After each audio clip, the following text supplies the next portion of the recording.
Hello दोस्तों। आज मैं आपको सुनाने जा रहा हूँ माँ की कहानी। कामनी निर्विकार भाव से बैठी शून्य में ताक रही थी। सामने रखी हुई चाय कब की ठंडी हो चुकी थी। कल तक जिस घर में हंसी मजाक ठहाकों की आवाज़ें गूंजती थी, रसोई खुशबू से तर रहती, कहीं बेटी की साड़ियाँ बिखरी होती तो कहीं सलवार कमीज, कभी कौन सी फिल्म देखने जाना है इस पर भारी डिस्कशन होता, तो कभी अगली छुट्टियों की प्लानिंग। पर आज पूरे घर में गहरी चुप्पी थी। कामनी के कानों में अचानक बेटी और नातिन की आवाज गूंजने लगती, पर नजरें उठाकर देखती तो सैं सैं करता उदास घर खाने को दौड़ रहा था। गहरा सन्नाटा पसरा हुआ था चारों ओर, ठीक कामनी के अंतर्मन की तरह। कामनी ने गहरी सांस ली और उठ खड़ी हुई। बालकनी में टहलते हुए कामनी ने नीचे देखा। बगीचे में खेलते हुए बच्चों को देखकर फिर स्वीटी की याद आ गई। एक हुक्सी उठी भीतर से जो उसकी आंखें भिगो गई। बिल्कुल नीरू पर गई है स्वीटी। हाँ, नीरू भी तो इतनी ही थी जब उसकी गोद में आई थी। वक्त पंख लगाए कैसे उड़ जाता है पता ही नहीं चलता। कामनी बालकनी में रखी आराम कुर्सी पर आंखें मूंद कर बैठ गई। क्या दीदी, आपने चाय भी नहीं ली? तबीयत तो ठीक है ना आपकी? रीमा ने कंधे पर हाथ रखते हुए अपनत्व से पूछा। हाँ हाँ, बिल्कुल ठीक है, कामनी अचकचा कर बोली। दूसरी चाय बना दूं दीदी? कामनी गहरी सोच में डूबी हुई थी। उसने कोई जवाब नहीं दिया। क्या बात है दीदी, लगता है आपको नीरू की याद आ रही है। रीमा बरसों से कामनी के पास काम करती थी, भली भांति जानती थी कि उसके मन में क्या चल रहा है। अरे नहीं रे, कामनी ने जबरदस्ती मुस्कुराने का प्रयास किया। बेटी तो होती ही पराया धन है। मैं तो खुश हूँ, ऐसा योग्य दामाद और नातिन का सुख लिखा है मेरे भाग्य में। मैं तो अगर दिया लेकर ढूंढती तब भी ऐसा योग्य दामाद ना ढूंढ पाती।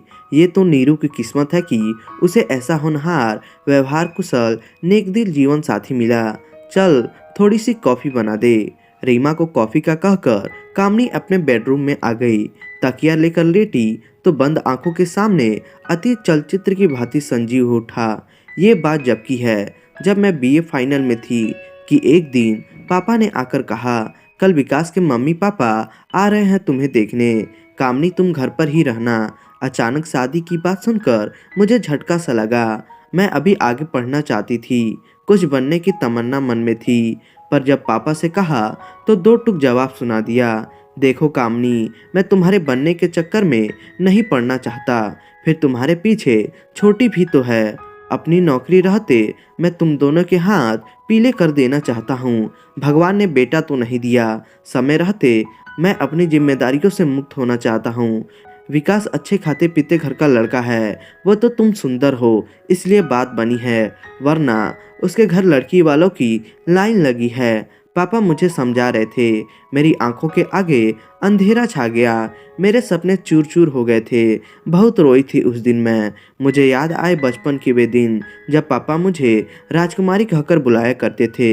हम दो बहनें ही थी, पर पापा ने कभी हमें बेटे से कमतर नहीं माना था। पर आज पापा अक्सर कहते थे, देखना मेरी होनहार बेटियां मेरा नाम दुनिया में रोशन करेंगी, मैं इन्हें आईएएस ऑफिसर बनाऊंगा। लाल बत्ती की गाड़ी में बैठकर जब ये जाएंगी तो दुनिया देखती रह जाएगी। पर मम्मी के जाने के बाद पापा बिल्कुल बदल गए। हमेशा हंसते रहने वाले पापा का स्वभाव चिड़चिड़ा हो गया था। उन्हें अपनी जिम्मेदारियों से निवृत्त होने की भी बहुत जल्दी थी। उन्हें लगता कहीं मेरी भी असमय मौत हो गई तो। शायद ये भय उनके डिप्रेशन का कारण बन गया और लील गया हमारे तमाम सपनों को। मैंने और छोटी बहन दामिनी ने बहुत कोशिश की, पर पापा को डिप्रेशन से बाहर नहीं निकाल पाए। अब तो घर में वही होता जो पापा कह देते। जिस दिन विकास अपने मम्मी पापा के साथ मुझे देखने आए, उसी दिन मेरी और विकास की सगाई तय हो गई। अरे परीक्षाएं खत्म होते ही विवाह, सब कुछ इतना आनंद फानन में हुआ कि सोचने समझने का मौका ही नहीं मिला। वैसे विकास मुझे भी पसंद आया। लंबा कद, गौरवर्ण और उसका शायराना अंदाज। अब मेरे सपनों में था विकास और सिर्फ विकास। मेरी पापा से सारी शिकायतें रफा दफा हो गई थी। मुझे विकास से इश्क हो गया था। सच, लड़कियां भी बड़ी अजीब होती हैं। उनकी ज़िंदगी में इश्क का मौसम आते ही वे सब कुछ ड्रॉप कर देती है। सारे सपने, ख्वाहिशें, तमन्नाएं कर देती है प्रेम के हवाले।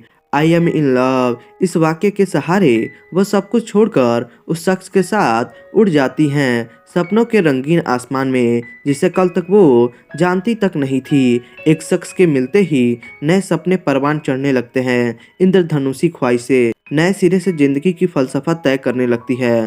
पूरी दुनिया को उसी नजरे से देखने लगती है जिन आंखों में उसे खुद के लिए प्यार दिखाई देता है। शादी के बाद ठीक ऐसा ही हाल मेरा भी था। विकास को देखकर दिन शुरू होता तो विकास की बाहों में रात। मैं वही पहनती जो विकास को पसंद था, वही करती जो विकास को पसंद आए। मेरी सोच विचार सब पर विकास का कब्जा था। विकास के प्यार का जादू मेरे सर चढ़कर बोल रहा था। मेरी जिंदगी विकास से शुरू होकर उसके आगे पीछे लट्टू की तरह नाच रही थी।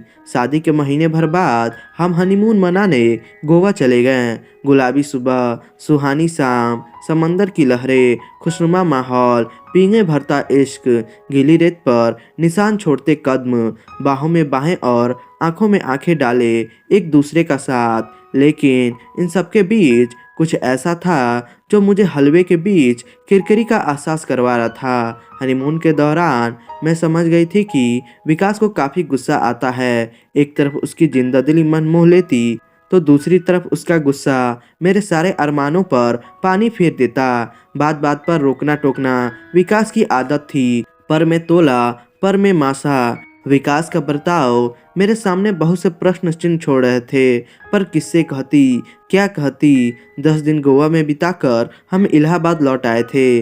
धीरे धीरे मेरी समझ में आ गया था कि विकास जिद्दी, क्रोधी और गुस्सैल स्वभाव वाला मनमौजी इंसान था। उसके लिए वही सही था जो उसने कहा। किसी और की बात सुनना मानना उसे गवारा नहीं था। मैं सब कुछ जान गई थी, पर मैंने सोचा मैं अपने प्यार से विकास की बुराइयों को अच्छाई में बदल दूंगी। बस इसी प्रयास में मैं उलझती चली गई। मेरा समझाना विकास को हमेशा उपदेश ही लगता। वह झल्लाकर चीख पड़ता। संयुक्त परिवार में मुझे सबके सामने बार बार अपमानित होना पड़ता। मेरी टीस मेरी आंखों से पानी बनकर बरसती, पर इससे कहाँ कुछ बदलने वाला था। दीदी कॉफ़ी, रीमा ने लाइट जलाते हुए कहा। बाहर गहरा अंधेरा हो गया था, ठीक मेरे जीवन में छाए अंधेरे की तरह। पर रात को ज्यों चंद्रमा आलोकित करता है, नीरू भी रोशनी बनकर आई थी मेरी जिंदगी में। कॉफ़ी पीते हुए यादों के पन्ने फिर फड़फड़ाने लगे थे मेरे सामने।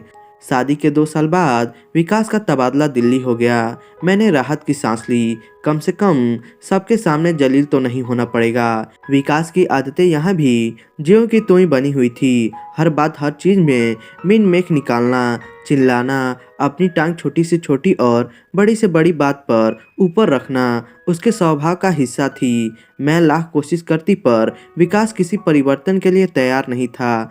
कभी कभी मेरा मन करता कि सब कुछ छोड़कर कहीं भाग जाऊं, कहीं दूर, बहुत दूर, पर कहाँ। ये ऐसा यक्ष प्रश्न था जिसका जवाब नहीं था मेरे पास।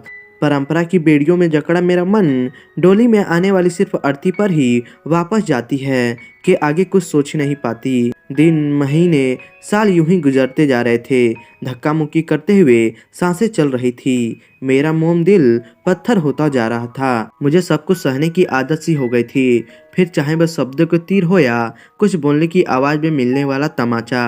शादी को 4 साल बीत गए थे, पर मेरी गोद सूनी ही रही। विकास को एक और बहाना मिल गया था मुझे अपमानित करने का। भगवान भी न जाने किन कर्मों का फल दे रहा था। डॉक्टर ने तो सब कुछ नॉर्मल ही कहा था, पर हारे हुए जुआरी की तरह चुप रहना ही मेरी नीति बन गई थी। कॉफ़ी खत्म कर टहलते हुए याद आया वो दिन जब नीरू मेरी जिंदगी में आई थी। उस दिन सुबह आँख खुली तो लगा नीचे काफ़ी शोर हो रहा है। मैंने बालकनी से देखा, पर माजरा समझ नहीं आया, तो फिर नीचे चली गई। पुलिस भी थी। पता चला किसी टैक्सी वाले की टैक्सी में कोई अपनी 1 साल की बेटी को छोड़ गया था। बच्ची उस भीड़ को देखकर लगातार रो रही थी। सब उस मासूम से तरह तरह के सवाल कर रहे थे, लेकिन वो उन सब अजनबियों को फटी फटी आंखों से देखती और फिर रोना शुरू कर देती। पुलिस अपनी पूछताछ कर रही थी। टैक्सी वाला अपनी अनभिज्ञता की कहानी कह रहा था। लोगों के क्या जारी थे। कोई माता पिता के भूलने की बात कहता, कोई जानबूझकर छोड़ देने की, कोई बेपरवाही के अन्य किस्से सुना रहा था तो कोई भगवान की लीला बता रहा था, पर किसी को बच्ची की परवाह थी ऐसा नहीं लग रहा था। मैंने आगे बढ़कर बच्ची को गोद में ले लिया और फिर पास ही की पान की दुकान से टॉफी और बिस्किट खरीद दिए। बच्ची थोड़ा स्नेह पाकर चुप हो गई। मेरी ममता मुझे मजबूर कर रही थी। मैं लगातार उसके सर पर हाथ फिराती रही। पुलिस ने अपनी कार्रवाई समाप्त की और मेरी गोद से बच्ची को लेने लगी। मैं जैसे ही बच्ची उन्हें सौंपने लगी वो फिर से रोने लगी। अब मेरी ममता अपने चरम पर थी। मैं उसे रोते हुए नहीं देख पा रही थी। फूल सी नन्ही सी जान मेरी गोदी से नीचे नहीं उतरना चाहती थी। उसने मेरी साड़ी का पल्लू कसकर पकड़ रखा था। मेरे भीतर की माँ ने बिना विकास की परवाह कहा, जब तक इसके माता पिता नहीं मिल जाते क्या मैं इसे अपने पास रख सकती हूँ। पुलिस वालों की तो जैसे बला टली। क्यों नहीं, जब इसके माँ बाप मिल जाएंगे हम इसे ले जाएंगे। मेरा नाम पता नोट कर पुलिस ने अपनी राह पकड़ी और मैंने अपनी। मैं बच्ची के सर पर हाथ फिराते उससे बातें करते जब घर के दरवाजे पर पहुंची तो होश में आकर ठिठक गई। विकास दरवाजे पर ही खड़ा था। विकास, ये बच्ची अपने माता पिता से बिछुड़ गई है। बुरी तरह रो रही थी। तो मैंने किसी तरह थूक निगलते हुए मैंने कहा। विकास पांव पटकते हुए भीतर चला गया। आने वाले तूफान का अंदाजा हो चुका था मुझे, पर अब क्या, तीर तो तरकस से निकल चुका था।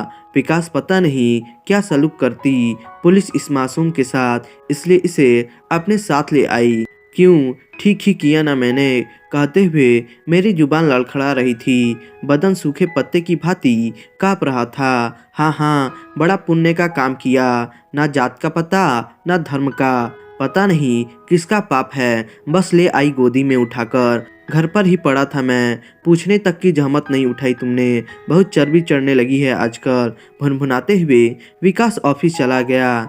4 दिन तक लड़की के माँ बाप का कोई पता नहीं चला। विकास रोज मुझसे लड़ता, लड़की को पुलिस के हवाले करने की बात कहता या फिर अनाथालय छोड़ने की रट लगाता, पर मुझे अपनी ममता की पुकार के आगे कुछ सुनाई नहीं दे रहा था। विकास की हर बात पर मैंने चुप्पी का ब्रह्मास्त्र रख दिया था। मेरी चुप्पी उसके गुस्से की ज्वाला में घी का काम कर रही थी।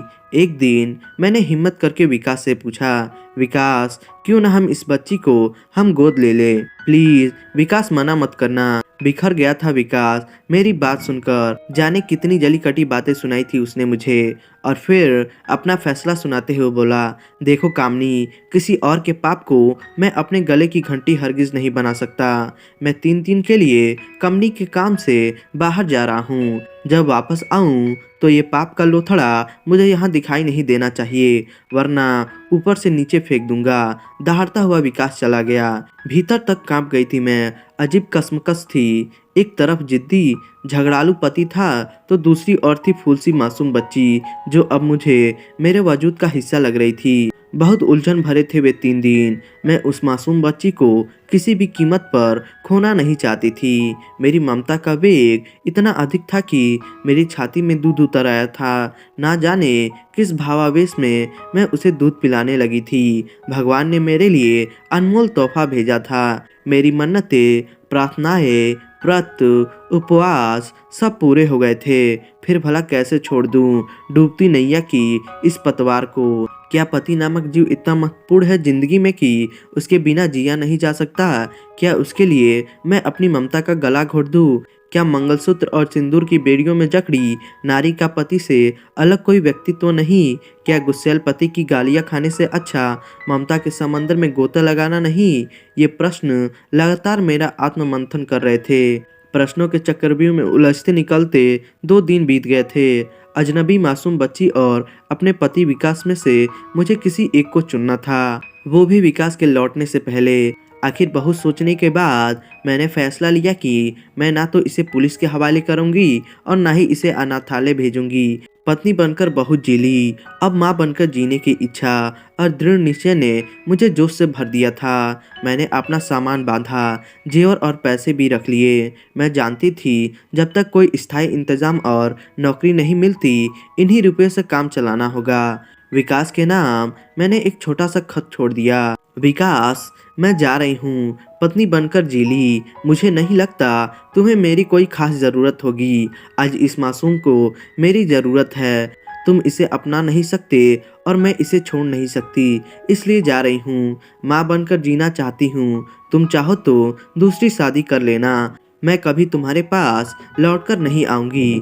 मुझे जीने का मकसद मिल गया। मैं इसे खोना नहीं चाहती। कामिनी इसके पश्चात दिल्ली से दूर महाराष्ट्र के इस छोटे से कस्बे में आ गई। अब सफ़ेद साड़ी मेरे विधवा होने की पहचान थी। बेटी का नाम मैंने निरुपमा रखा था और उसके पिता की जगह के अग्रवाल भर दिया। बस यही थी मेरी तब की पहचान, जो आज तक कायम है। यहाँ आकर मैंने छोटे बच्चों को पढ़ाना शुरू कर दिया। बाद में एक स्कूल में नौकरी मिल गई। नीरू और मैं साथ साथ स्कूल जाते। जिंदगी की आवश्यकताओं को पूरा करने जितनी आमदनी हो जाती थी, नीरू धीरे धीरे बड़ी हो रही थी। पढ़ने में वो काफ़ी तेज थी। टेबल टेनिस खेलने में उसका कोई जवाब नहीं था। राज्य स्तरीय कई पुरस्कार उसे मिले थे। इसी दौरान उसकी मुलाकात संदीप से हुई। पहचान, दोस्ती और फिर प्यार में तब्दील हो गई। और करीब 3 साल पहले मैंने शादी कर दी नीरू की। पिछले 10 दिन नीरू, संदीप और नातिन स्वीटी छुट्टियां मनाने आए थे मेरे पास। मैं आज पूरी तरह संतुष्ट हूँ, एक माँ के रूप में, नानी के रूप में। मेरे हाथ खुद ब खुद आसमान की ओर जुड़ गए। हे भगवान, मैं तेरी शुक्रगुजार हूँ। तूने मेरी गोद ममता से भर दी। मेरी सबसे बड़ी दौलत है मेरी बेटी नीरू। मैं बहुत खुशनसीब हूँ, क्योंकि मैं एक माँ हूँ, सिर्फ एक माँ। हाँ हाँ, सिर्फ एक माँ। सोचते सोचते अपनी गीली आंखों को पोंछते हुए मेरी उंगलियां नीरू के नंबर डायल करने लगी। तो दोस्तों, आशा करते हैं ये कहानी आपको पसंद आई होगी। तो आप इसे लाइक करें और हमारे चैनल को सब्सक्राइब करें। धन्यवाद दोस्तों।